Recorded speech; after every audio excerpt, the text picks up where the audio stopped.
どうも、秋葉原に10年間通い続けている男、遊戯王コレクションカード普及委員会会長、翔と申します。今回は秋葉原完全ガイドマップということで、遊戯王カード買うならここで買うべしというのを皆さんにも共有できたらなと思います。土日祝日は10時、11時オープン、平日は13時からオープンする店が多いので、昼頃に到着すると効率よく回ることができるのでおすすめです。赤色が絶対に行くべきお店、緑色が行くべきお店、黒色が時間に余裕があれば行く店という感じで印をつけました。今回は一番効率のいい回り方をするので、随時マップを表示させながらご紹介していきます。もちろんこの回り方ではなく、皆さんの都合によってね、お店のピックアップしていただけたらなと思います。ちなみに車を使う方、駐車場はここが一番近くて比較的安いのでおすすめです。それでは早速行ってみよう。翔コレチャンネル。電気街改札を出たら左手に進んでいきましょう。今いるのがここです。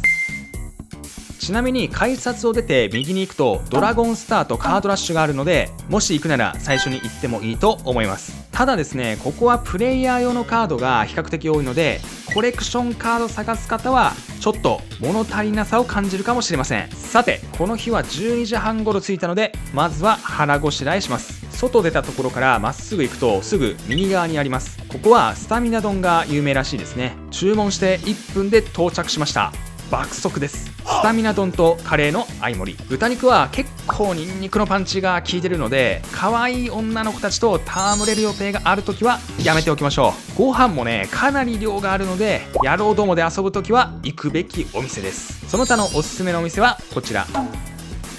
個人的には一人で食べるなら美味しくて混まないお店がいいと思うので、今紹介した店はおすすめです。久尾が爆誕したところでお店を出たら改札から出た方向を進んで左に曲がります。まっすぐ進むと交差点があるので、その反対側のビルにクローブがあります。ここはまあ場所的に最初に行ってもいいし、最後に行ってもどちらでも構わないです。クローブさんの特徴は初期から最新系まで幅広く取り扱っていて、状態もね結構いいのが置いてるんで、コレクターには超おすすめです。カードの傷の状態を S、A+、A、B+、B、CD みたいな感じでランク付けされているので、パッと見てどういう状態かっていうのも分かりやすいですし、ここのねランク付けっていうのが結構シビアなので、B+ でも普通に備品綺麗なのが置いてるイメージです。なのでこの S のシールが貼ってある初期とか旧レリーフっていうのはね、今まで見たことはないですね。20s とか最新系だと S は何枚か買ったことがあるんですけど、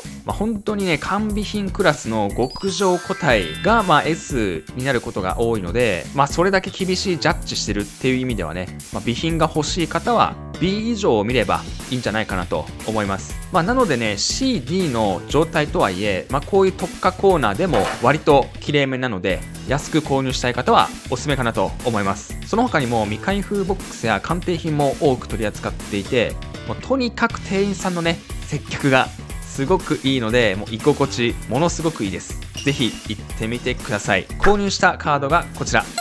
リミテッドパック1のね備品ほんとなかなかなくて、3年かけてようやくね状態のいいヤマドランちゃん見つけられて大満足です。来た道を戻って最初にスタートした場所に戻っていきます。ここを左に曲がるとすぐにラジオ会館が見えてくるので分かりやすい場所ですね。1階から10階までお店があるのですが、2階以上のところでコレクションカードの取り扱いが多いのは9階のビッグマジックさんとフルコンプさんです。新しい店舗とかも入れ替わりがあるので、もしかしたらこの間の階にもいいお店があるかもしれないんですが、もしねあったらコメントで教えてください。この9階の店舗はどちらかというとビッグマジックさんの方がコレクションカードの在庫は圧倒的に多い印象です。昔と比べるとどうしてもね初期のカードの取り扱いは少なくなってきたんですが、それでも他のカードショップと比べると在庫は豊富かなと思います。高額商品もね数多く在庫があるんですが、どれも価格抑えめなのでおすすめです。フルコンプさんの方はどちらかというとプレイヤー寄りのカードが多く在庫がありましたので、コレクションする方はちょっとね物足りないかなと思います。同じ回なのでね、時間があれば覗いてみようかなと、そういう程度でいいんじゃないかなと思います。ラジオ会館の1階に戻りまして、入ってきた場所とは反対側の出口に行くと右手にふくふくトレカさんが見えてきます。店内はね結構狭めなんですが、カード自体は充実しているので立ち寄るのは全然ありだなと思います。ただね、ふくふくトレカさんは秋葉原に3店舗あるんですけども、ここ以外の2店舗が超おすすめなので、また後ほど紹介させていただきます。ラジオ会館に入ってきた入り口から出ると、すぐにカードキングダムさんが見えてきます。ここはね、割と最近できたショップで、4階が遊戯王のコーナーになってます。昼飯に高カロリーなもん食った罪深き愚か者は階段で行きましょう。昔の未開封パックだったり初期プロモ系高額カード、多くのねコレクションカードを取り扱ってるので結構見応えあるお店です。特価品だったりプレイヤー用のカード、珍しいスリーブなどもね売ってますので、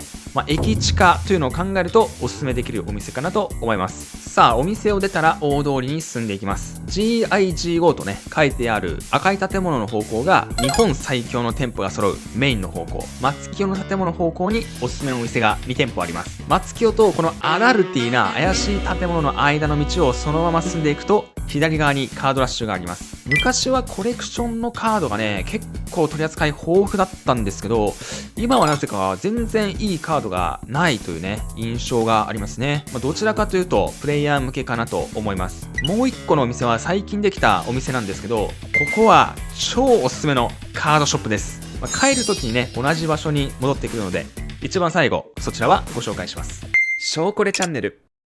さあ、来た道を戻って左に曲がりますと一角屋が見えてきますので、ここを左に曲がっていきます。そうするとねすぐにドラゴンスターが見えます。ここもですね、前までは遊戯王結構取り扱ってたんですけど、今は完全に駅前店の方に遊戯王は移動しました。そしてその隣にあるのがバリアブルカード東京さんです。こちらのお店はですね、前回の動画でご紹介したんですが、カードの取り扱いはふくふくトレカさんと並ぶかそれ以上の在庫量を誇る日本最強クラスのショップです。まだねオープンしたばかりのお店なので、知らない方も多いと思いますので、行ったことない方は要チェックです。秋葉原に来て思わずクソを漏らしてしまったとしても頑張っていく価値はあります。詳しくはね前回の動画見ていただきたいんですけど、とにかくラインナップがね半端じゃないです。高額カードの初期プロモ系はもちろんのこと、初期旧レリーフの在庫量は正直日本一だと思いますね。ここに来てテンション上がらないコレクターはいないでしょう。そんなお店です。ちなみにこのお店は日本初のトレードシステムを採用してまして、50万円以上の高額カードを購入する場合、自分の手持ちのコレクションとトレードすることができるので、お金を新たに出したくない方やコレクション整理したい方にはおすすめです。興味ある方はトレードしている場面も動画でご紹介していますので、ぜひ見ていただけたらなと思います。主にですね、遊戯王とポケカの2000年前後古いカードを取り扱ってるんですけど、大阪にも店舗がありますので、大阪から東京間での在庫移動もありますし、まだね出してないカード腐るほど眠ってるらしいです。お店の戦闘力を測るスカウターなんてものがあればねぶっ壊れてしまうほど潜在能力を秘めた恐ろしいお店です。今でも十分すごいですが、今後の展開にも期待したいお店です。先ほどの道を戻りまして曲がったところをまっすぐ行くと左手にふくふくトレカさんがあります。1階と4階にありまして、1階が初期や旧レリーフの高額カードがメインで、4階がその他初期ノーマル、ブースター、2期最新系のプロモ、未開封ボックスなど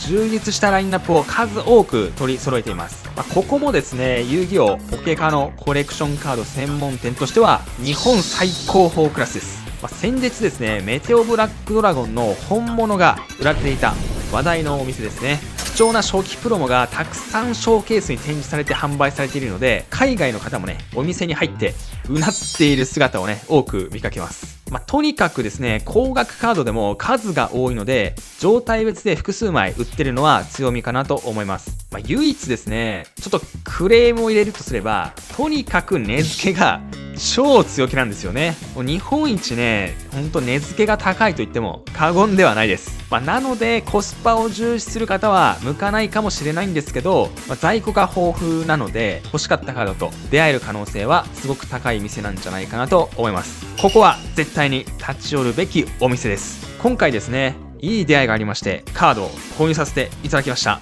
ブラックメタルドラゴンの極上個体を店舗でようやく見つけることができました。これほんとね、状態がいいものってなかなかなくてですね、もう5年間探し続けてようやく出会えたので、ほんとね、めちゃめちゃ嬉しかったです。で、福々さんにしてはちょっと値段が抑え気味だったので、店員さんに聞いたところ、満額だとね15万円ぐらいで売るらしいんですが、こちらのカードはセンタリングがちょっと若干ずれてるので価格を抑えてるとおっしゃってました。自分の場合はセンタリングよりもカードの傷の状態をね優先してみるので、これは正直お買い得でしたね。アルステン以上は硬いとは思うので、鑑定に出すのが今から楽しみです。ショーコレチャンネル。続いてここをまっすぐ行くと怪しい黒い建物が見えてきます。ここがマンだらけです。7階にカード売り場があります。初期カードも取り扱っているんですが、ここはね特価品が多いイメージですね。ただその分値段は結構安いので、お値打ちな商品がある印象は多いです。2025年にですね、このマンだらけコンプレックス2というのが反対側にできるみたいで、1階が今度カード売り場になるみたいなので、ここも新しくできたら要チェックかなと思います。そのまままっすぐ進んで2つ目の道を左に行くと P 本舗さんが見えてきます。ここの品揃えとしては結構不定期気味で、コレクション系のカードはたくさんある時もあれば枯れてる時もあります。割と広めなねデュエルスペースがあるので、プレイヤーの方にとってはいいカードが揃ってるんじゃないかなと思いますね。緑色の値札を貼った現金特価の商品も一部あるので、コレクションカードをお得に買える出会いがあるかもしれません。行くたびに結構ラインナップが変わるので、ワクワクも楽しめる、そんなお店です。ちなみにお店の中にトイレもあるので、カードを購入してからいつもありがたく使わせていただいてます。漏れそうな時でも安心安全の B 本舗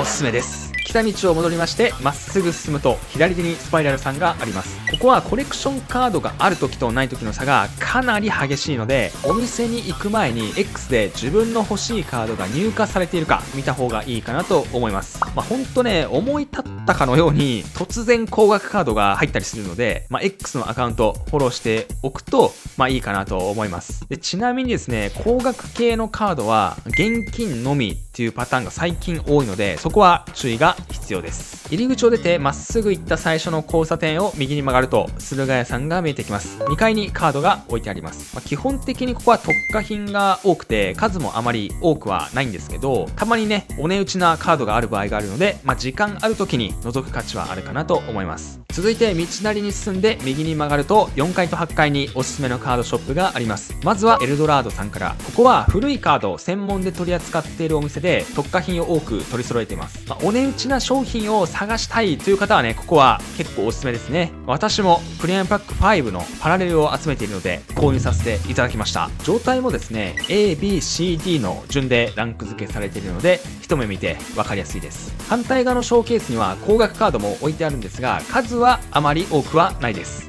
ただですね、たまにすごく状態のいいカードも入荷する時があるので、定期的にチェックしておくといい出会いがもしかしたらあるかもしれません。何よりもですね、店内の匂いがすごくいいんですよね。お店着いた瞬間ガン決まり、そんなお店です。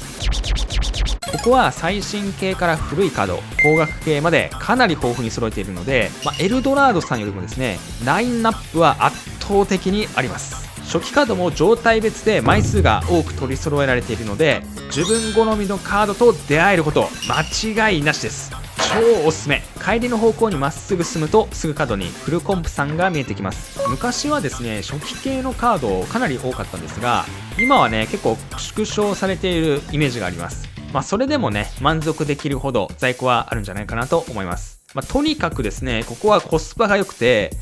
この状態でこの値段いいのみたいなね、そういう出会いが一番多い驚きのあるお店ですね。今回購入したのがこちら。本当にね状態に見合ってない価格で驚きました。特に守備封じがやばくて、この傷のなさで180円、もうぶっ飛んでますね。ここも超おすすめのお店です。お店を出て進むとすぐにマギー秋葉原店さんが見えてきます。お店に入ると初期プロモ系などの高額商品がドカーンとね置いてあって、店内はね結構広いです。奥に進むとアルスや PSA の鑑定品、シングルの初期キューリレイフのカード多くありますので、コレクターなら絶対に行かなきゃいけないお店です。そして購入した商品がこちら、3000枚限定のブルーアイズのプリズマです。これね完備品がずっと欲しかったのでようやく手に入りました。これはね1年近くお店で探し続けましたね。何度も秋葉原で置いてあるのは見ていたんですけど、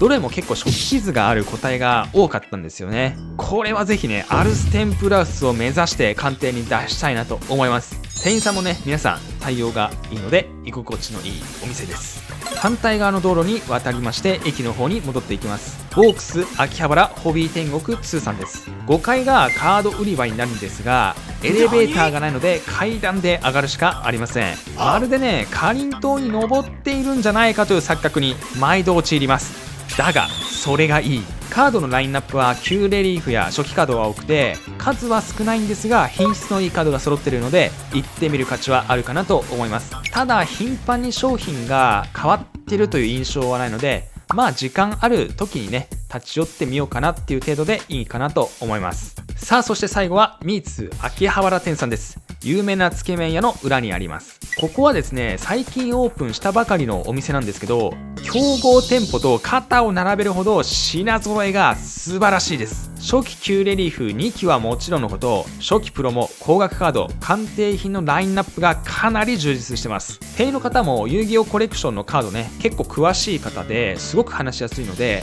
わからないことがあればね、いろいろ教えてくれると思います。で、私これ知らなかったんですけど、レリブルの青ツヤって5段階あるらしくて、もう一番マックス濃いやつはですね、青ツヤというよりもはや黒に近いらしいんですよね。おそらく松崎しげるが見たら黒ツヤ仲間として求愛コードを求めてしまうんじゃないかというのを想像すると、もはや松崎しげるはレリブルなのかもしれませんね。こちらのお店は近日中に遊戯王コレクション専門店もオープンするみたいなので、今後にも期待できるお店として要チェックです。ショーコレチャンネル